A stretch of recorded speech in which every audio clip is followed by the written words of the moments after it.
ജന്മാഷ്ടമിയാണ്. അപ്പോൾ ജന്മാഷ്ടമി എന്ന് പറഞ്ഞു കഴിഞ്ഞാൽ ഭഗവാന്റെ പിറന്നാൾ ദിവസമാണ്, ഭഗവാന്റെ ഹാപ്പി ബർത്ത്ഡേ ദിവസമാണെന്ന് തന്നെ പറയാം. അപ്പോൾ ഇന്നത്തെ ദിവസം ഞാൻ ഒരു ചെറിയ കാര്യങ്ങൾ പറയാണ്, ഭഗവാനെ പറ്റിയാണ്.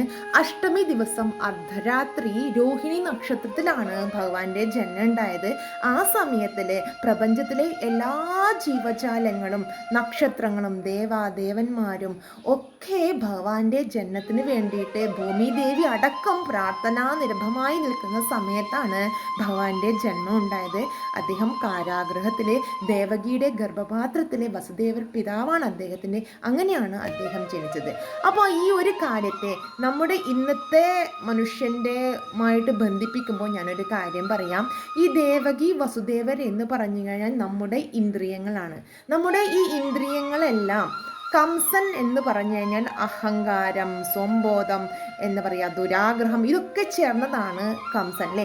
ആ കംസനാൽ നമ്മൾ ഏവരും ബന്ധിതനാണ്. നമ്മുടെ ഇന്ദ്രിയങ്ങളൊക്കെ ഇതിൽ ബന്ധിതനാണ്.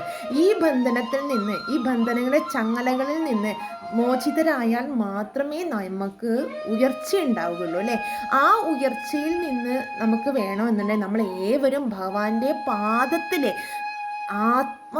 സമർപ്പണം ചെയ്യണം. അപ്പോൾ ഭഗവാന്റെ മുന്നിൽ ഇങ്ങനെ ആത്മസമർപ്പണം ചെയ്യുമ്പോൾ ഭഗവാന്റെ അനുഗ്രഹത്തോടു കൂടി നമുക്ക് ഈ അഹങ്കാരത്തെ നിഗ്രഹിച്ചിട്ട് ജ്ഞാനം എന്ന ബോധം നമുക്കുണ്ടാവുള്ളൂ. അപ്പോൾ നമുക്ക് ഏവർക്കും ഈ ഒരു ജീവിതവ്രതമായിരിക്കട്ടെ, നമുക്ക് ജ്ഞാനം ഉണ്ടാകട്ടെ, ഭഗവാന്റെ കാരുണ്യത്തിൽ നമുക്ക് ജ്ഞാനം ഉണ്ടാകട്ടെ. അപ്പോൾ എല്ലാവർക്കും ഭഗവാന്റെ അനുഗ്രഹത്തോടു കൂടെ ജ്ഞാനം ഉണ്ടാകട്ടെ. എല്ലാവർക്കും ശ്രീകൃഷ്ണ ജയന്തി ആശംസകൾ. ജയ ശ്രീകൃഷ്ണ.